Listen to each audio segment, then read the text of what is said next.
بسم اللہ الرحمن الرحیم۔ قیامت جو کہ 50,000 سال کا ایک دن ہوگا، یہ وہ دن ہوگا کہ لوگ ایک دوسرے سے جان چھڑائیں گے، بھائی بھائی کا پیچھا چھڑائے گا، ماں باپ اولاد سے، اولاد اپنے ماں باپ سے جان چھڑائیں گے، کوئی مساوی حال نہ ہوگا، ہر کوئی کسی نہ کسی مصیبت کے اندر پریشان ہوگا۔ جب یہ مصیبتیں جو لوگوں کے اوپر پڑی ہوں گی، جب زیادہ دن گزر جائیں گے اور تقریباً 50,000 کا جب آدھا سال گزر جائے گا، تو اس پر آپس میں مشورہ کریں گے کہ آیا کہ اس کا حل کیا ہے، کس کے پاس جائیں، کس سے ہم کہیں گے ہماری سفارش کرے تاکہ جو ہے یہ مصیبت جو آج ہم پر ہے وہ ختم ہو جائے۔ تو لوگ کہیں گے کہ آدم علیہ السلام کی بات چلتے ہیں۔ آدم علیہ السلام یہ وہ نبی ہیں کہ جس کو اللہ تبارک و تعالیٰ نے اپنے دست قدرت سے بنایا ہے، ان کے پاس چلتے ہیں اور ان سے کہتے ہیں کہ ہماری سفارش کریں۔ چنانچہ سارے کے سارے روتے پھرتے تھکے ہارے آدم علیہ السلام کی بارگاہ میں حاضر ہوں گے، عرض کریں گے کہ حضور آپ وہ ذات ہیں، وہ نبی ہیں جس کو اللہ تعالیٰ نے اپنے دست مبارک سے بنایا ہے، اللہ تعالیٰ نے آپ کو سفیرہ بنایا ہے، فرشتوں نے آپ کو سجدہ کیا ہے، یعنی آپ کے اوصاف و کمالات کا تذکرہ کریں گے۔ آدم علیہ السلام فرمائیں گے کہ آج میں خود جو ہے وہ مجھے اپنی فکر ہے، مجھے اپنی جان کی فکر ہے اور تمہاری مصیبت آج میں بھی دور نہیں کر سکتا۔ لوگ کہیں گے کہ پھر ہم اس کے پاس جائیں، آپ فرمائیں گے کہ نوح علیہ السلام کے پاس جاؤ کیونکہ وہ اللہ کے پہلے رسول ہیں۔ چنانچہ سارے پھر وہاں سے روتے پھرتے تھکے ہارے نوح علیہ السلام کی بارگاہ میں جائیں گے۔ نوح علیہ السلام کی بارگاہ میں جا کر ان کی اوصاف، ان کے کمالات بیان کریں گے، ان کی تعریف کریں گے۔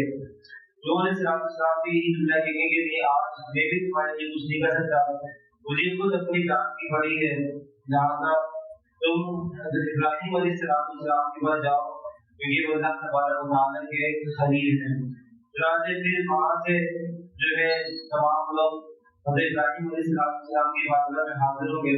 ابراہیم علیہ السلام کے اوصاف و کمالات بیان کریں گے کہ آپ اللہ تعالیٰ کے خلیل ہیں، اللہ نے آپ کو اپنا دوست بنایا ہے، آپ ہماری سفارش کریں، ہم بہت پریشان ہیں، روتے پھرتے آپ کی بارگاہ میں جائیں گے، تو آپ بھی یہی کہیں گے کہ نہیں آج میں بھی تمہارے لیے کچھ نہیں کر سکتا، مجھے خود اپنی پڑی ہے، یہاں تک تم موسیٰ نبی علیہ السلام کی بات جاؤ۔ لوگ موسیٰ نبی علیہ السلام کی بارگاہ میں جائیں گے، موسیٰ علیہ السلام بھی یہی جملہ کہیں گے۔ موسیٰ علیہ السلام عیسیٰ علیہ السلام کیا کہیں گے، عیسیٰ علیہ السلام کے بعد لوگ جائیں گے، وہ بھی یہی جملہ کہیں گے۔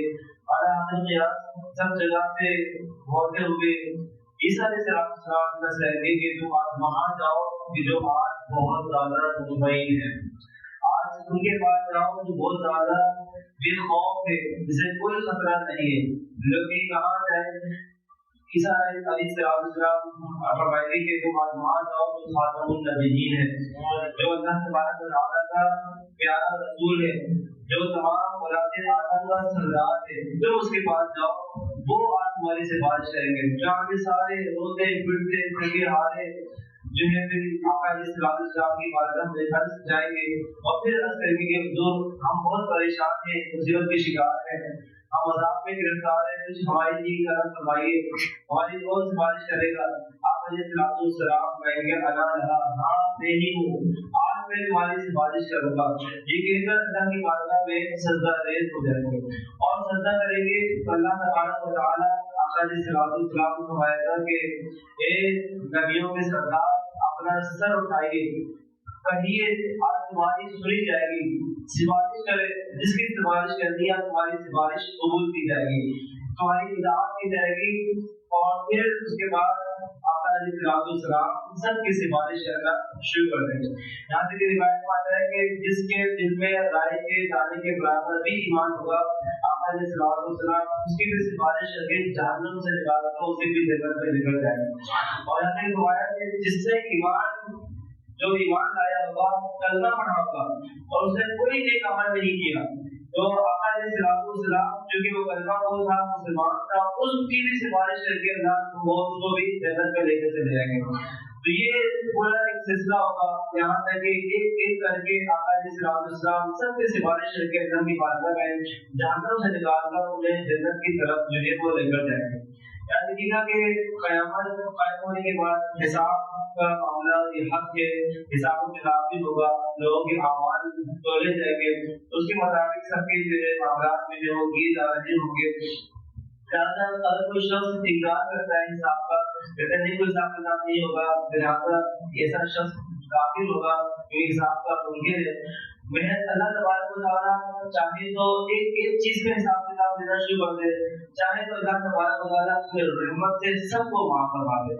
اللہ تبارک و تعالیٰ جب کسی کو رحم فرمائے گا تو اس بندے سے کہے گا کہ بندے تم نے بڑا بڑا گناہ کیا تھا، بندہ کہے گا یا اللہ جی ہاں میں نے گناہ کیا تھا، تم نے بڑا بڑا کیا تھا، تم نے یہ بھی گناہ کیا، یہ بھی گناہ کیا، اور یہ ساری باتیں اللہ تعالیٰ خوشی سے پوچھے گا. اور پھر اللہ فرمائے گا کہ بندے سارے گناہ تم نے کیے اور دوسرے سوالات بھی میں نے خوشی سے کیے، اور جو کہ تم نے لوگوں کے راستوں پہ راست رکھا اور تم نے گناہ بھی خوشی سے کیے تھے، لہٰذا آج تیرے سارے گناہوں کو معاف کر دیا جائے گا اور تجھے بے حساب جنت میں داخل کیا جائے گا. اور اسی کا ایسا ہوتا ہے کہ ایک ایک بات حدیث سے سوال کیا جائے گا، چاہے کتنا ہی وہ نیکوکار ہو، لیکن جب پوچھنے پر آ جائے اللہ تعالیٰ چھوٹی چھوٹی بات کو کبھی اللہ تعالیٰ جو ہے وہ سوال کر سکتا ہے.